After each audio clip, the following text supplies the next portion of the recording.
Hey, welcome to today's webinar.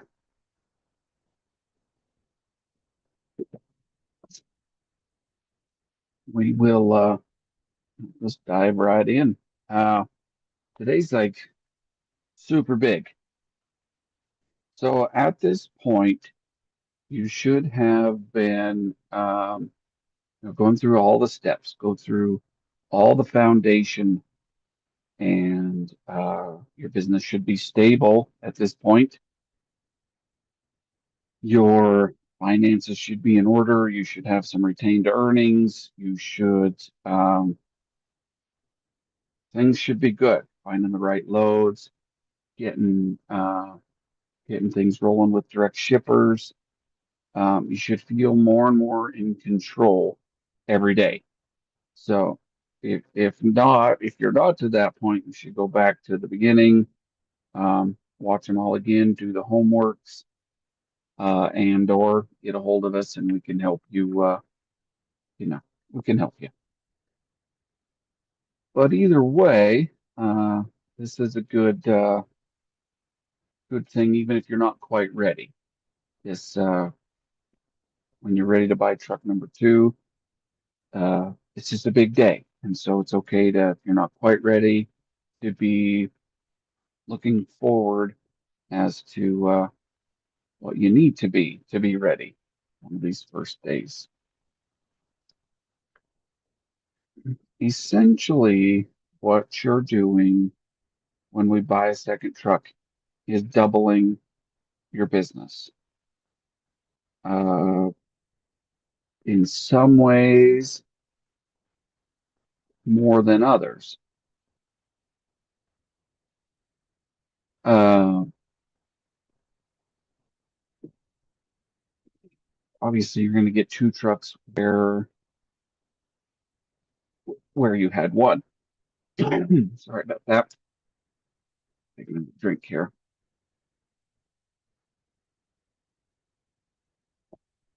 You're also going to double your your gross revenue for the month, your gross income each month, but you're not going to double your profit, or you're not going to double your profit, and you're not going to double the amount you take home. Some of that is because uh,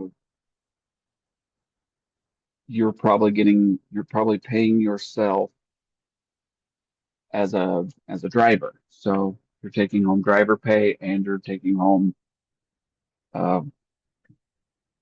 any profits that you have chosen to take, take as disbursements.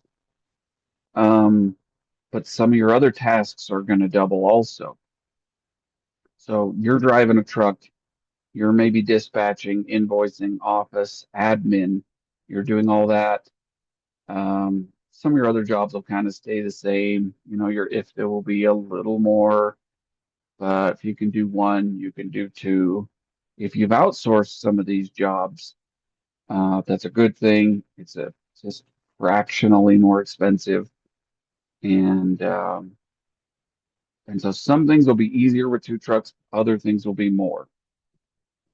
Your repairs and maintenance, um, scheduling.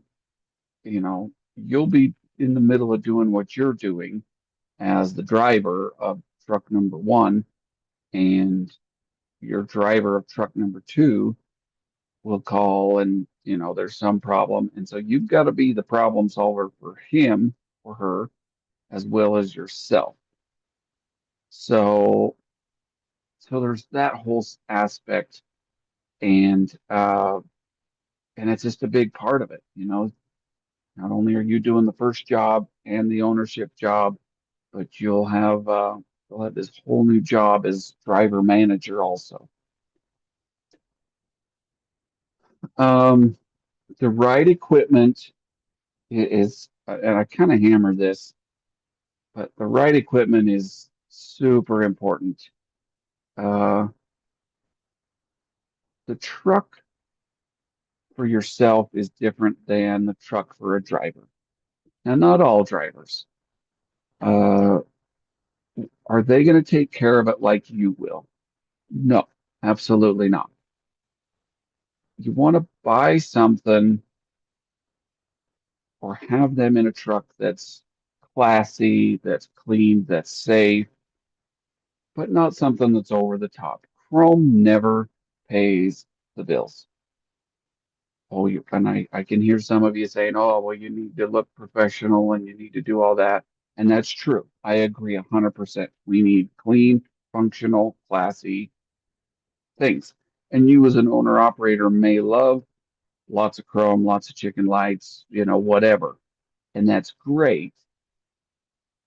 All I'm suggesting is that a driver, now all the lights that you have in your truck is great, but every light on his truck, if it doesn't get maintained properly, it'll be a source of aggravation for you because you'll not only have to keep all your stuff up, but keep their stuff up also. Kind of after a workhorse, not a show pony. As that driver performs, stays loyal, you can kind of upgrade them over time. So in my opinion, I just wouldn't put all the bling and all the things on a truck that I was going to have someone else in.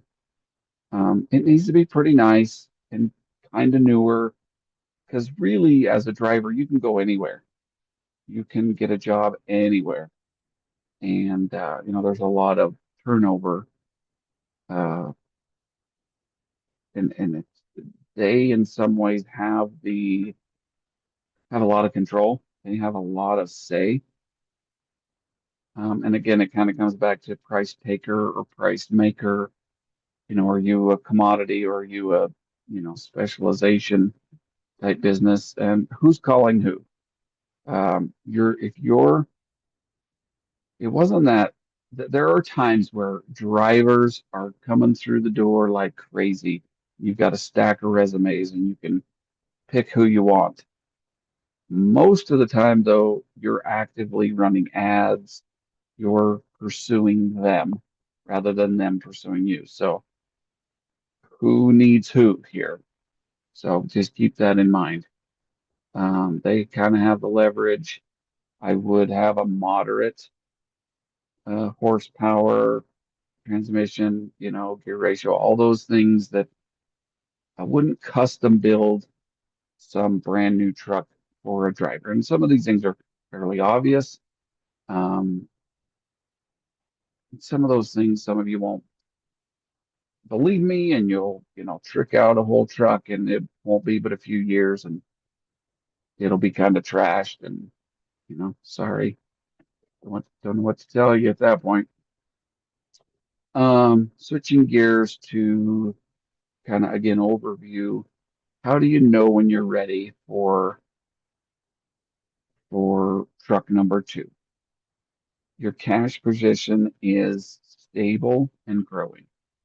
You kind of have double of your operating level of cash, not on a credit card, not, oh, well, I gotta get the second truck so I can make more money. So then I'll have that extra money to be able to run it. Don't do it. I'm telling you, have your operating and with your retained earnings, grow them up so that you've got not only the emergency fund, the retained earnings for you and one truck, but now double that for the other truck. I wouldn't even mess with the second truck until you've got that. You also, on top of that, will have to have the money to get the next truck acquired. That's the whole thing. Insurance, registration, just everything. And you've also got to have a little extra time in your life available to manage someone else. Um, this is easier said than done, and it's not quite as cut and dried as that because you think, oh, I'll just hire a good guy and he'll go out there and be great. And you might, and I hope that's the case. Others require a little more supervision and one-on-one investment of time. I'll say that. all the jobs that you're already doing are going to go up. They're going to go up a lot, but not 200%. You're still going to be driving. You're going to be stretched even thinner. So if you feel like you're already maxed out, I wouldn't get into this. I would put more systems in place, take more off your plate so that you've got a little available time, a little available energy to, because it's an investment and you're going to have to figure that out with them. Finding your first driver. Like, okay, I've got the money. I'm ready. I'm working on a deal on a truck to get it acquired, get it on the road. Okay, great. Simultaneously, you should probably start the hiring process. I suggest friends or friends of friends, somebody that you know really well, and you already know the dynamic of how that relationship will work. Um, Assuming you're a good leader, I'll say that. Or a friend of a friend who the friend is willing to vouch and kind of put their neck out for their friend. So kind of like you need a good guy. You can obviously put it out there and advertise and find someone. It's just it's quite a bit harder to, you almost can't interview someone enough to find out all the things. You almost have to, I mean, you just do the best you can and give them a try. Um, so I mean, there's that option to just give them a try or kind of go through a real process to ask all the right questions, have multiple interviews, and uh, and just invest the time to find the right person. And again, if you can find someone with a relational tie, it'll just end up being better because they will have their relational capital wrapped up in doing a good job. This first one is really crucial. You might find a few that are not great. You might have to go through a few, but just do all that. Don't get in a hurry and hire the first person. Just slow down. It takes so much time to find the right person, but it takes even longer to find two or three or four people and whatever they may or may not mess up during that time. So just make sure they're a good fit, be smart, be slow, be wise about all these decisions. You can definitely survive a bad one, but it would be way better to get a good one. They been on what they do. They can make your safety scores go off the charts and they can get you in some trouble and they can upset your clients and customers. And it's just, speaking from experience, it's just not great. It'd be better to not have one than to have a bad one. So just, uh, just be smart. That's all I just keep saying. Obviously, find the right guy over and over. Now, once you find the right guy, think he or she's the right one. You're the right person for me. Uh, Spend a lot of time, invest a lot of time writing with you, writing with them, making sure they know how to drive, they know where your clients, customers are, make sure that they load and unload, secure, make sure they do it like you do it, like you want it done. You're the boss, right? You don't just, oh, you have a CDL, great. Okay, there's that truck, you know, be somewhere at 7 in the morning. Don't do that. A lot of people are a little bit worried about being a micromanager. I wouldn't be. Don't be. This is your name, your company. It's okay that you have expectations and standards that they must hit. If they don't, it's okay that they move on. They can go do great things somewhere else. But if you are a micromanager, if they've proven themselves to you over and over again, you got to let go. You got to trust them. So there's a balance there about delegation. Um, just being really clear about your expectations and what they're expecting, and just clarity is really important. Just how you do your billing, how will they get paid, when will they get paid. Um, if you want morale to suffer, mess with their checks. Always pay them every time, on time. And I would suggest it because you're busy driving a truck and doing all this other stuff. I would suggest an outside firm handle that for you. That way you just know it's being done. It's going to cost a little bit, but that frees you up to do some other things. Once we found this person, we got them, we like them, we've onboarded them, they've been with us a little bit. Life is pretty good. You know that there's a huge turnover rate in drivers, industry wide. It's not just you or your county or state or whatever specific niche you're in within the industry, wherever you've positioned your company. Huge turnover. And so it's really important to understand why they leave. They leave for another penny per mile or, penny per hour. They will leave for more money. They will leave for more benefits. They might just be bored and want to go do something else. Um,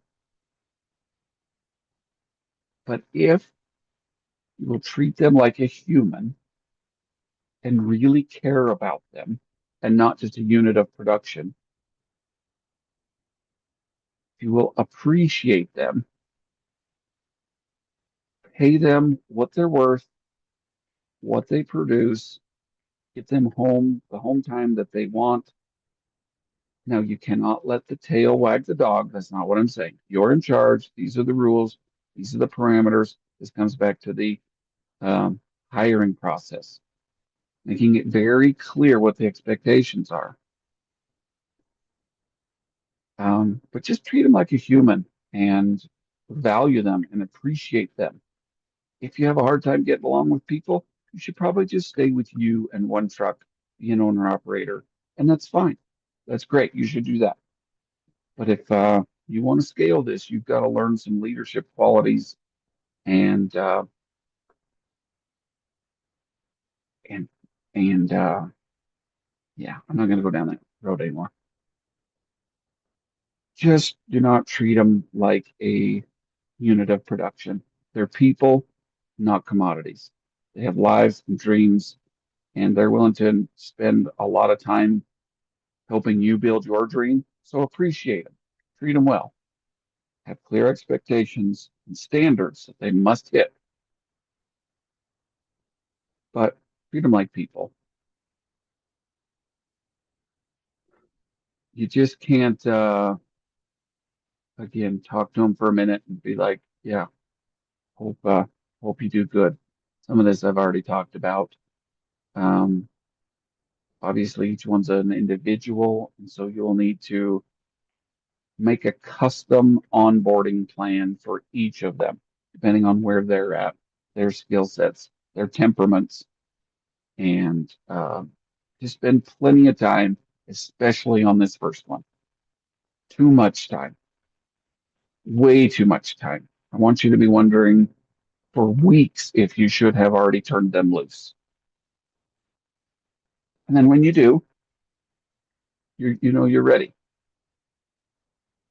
If you can get to where you've got multiple loads picking up and dropping off at the same place, this is super great. Just let them follow you, you follow them, and you just guys kind of work together doing two loads at a time, going places. It's after you're uh, after they've graduated and you know that they can drive the way you want them to drive. There's at least a minimum bar that they've hit that you can then move on to, hey, now you follow me. We're going to go do two loads. You're still right there. You're not in the truck, but you're still right there. You're stopping at the same places. You have a little more control. Be super clear, ask a ton of questions. Don't assume they know what you mean. And just because you said it once or twice or three times, don't assume that they heard you. You have to repeat yourself many, many times until you're so sick of saying the same things over and over. When we're, well, in this class, it's the same way. You, you're only retaining about 10% of what I'm saying, and that's fine. If you want to retain 100%, you should listen to it at least 10 times. So they're no different. And it's okay to micromanage because you're the secret sauce in your business. You're the one that has brought success this far. So, so it's okay to be very clear and even be very strict. These are the rules. These are the parameters. This is what you will be accountable for and to. Be very clear. But you don't have to be a hard ass and you don't have to be mean. You can just, these are the clear rules. And as long as they're willing and they're willing to learn and they have an acceptable amount of experience for what you're asking, there shouldn't be any problems. You know what to expect. And if they know what to expect, everything should work out fine. Make sure you have your own driver file. Clear, have everything in there you need, but you're going to have to do it for them. Pre-employment application, med card, driver's license, a road test certificate, MVR, just all the things you need for your driver file. You'll need one on every driver all the time. When somebody leaves, you still retain that for a while. When the new one comes on, you have to go through. So it's like this whole new HR job that you have to now do. So in order to find the right person, here's the homework to get really clear, just yourself, what you're actually looking for. Write a list of 10 attributes that your first driver must have. I'd suggest 20 or 30. Just run through them. I want them to be honest. I want them to be on time. I want them to be punctual. I want them to be, uh, dedicated, loyal. Just go down the list of everything that's important to you. I want them to be happy. I want them to have an owner's mindset. I want them. So write it all down, right? Right, 10 or 20 or 30 attributes so that you can really be clear on what it is you're looking for. And then write a short list of who do you already know that's kind of already that person. Or who knows, friends of friends, who do you already know that probably knows that guy? And then start spreading that around. Hey, I'm looking for a really honest person, um, really integrous that I can, send out there and do all these jobs. They need to be really high skill level, or they don't. They really need to have experience hauling blank. And so that's it. Just get so the homework is for you to just get really clear on what it is you're looking for and what and make a short list of those who possibly could fill the role. So anyways, that's what I've got for this week. It actually doesn't look like anybody is on, and that's okay. It doesn't work every week for everybody. I had to actually change it this week, so I apologize. Schedule just got out of the way. But anyways, I won't wait around for questions because there's nobody else here. So anyways, we'll see you on the next one. Thanks.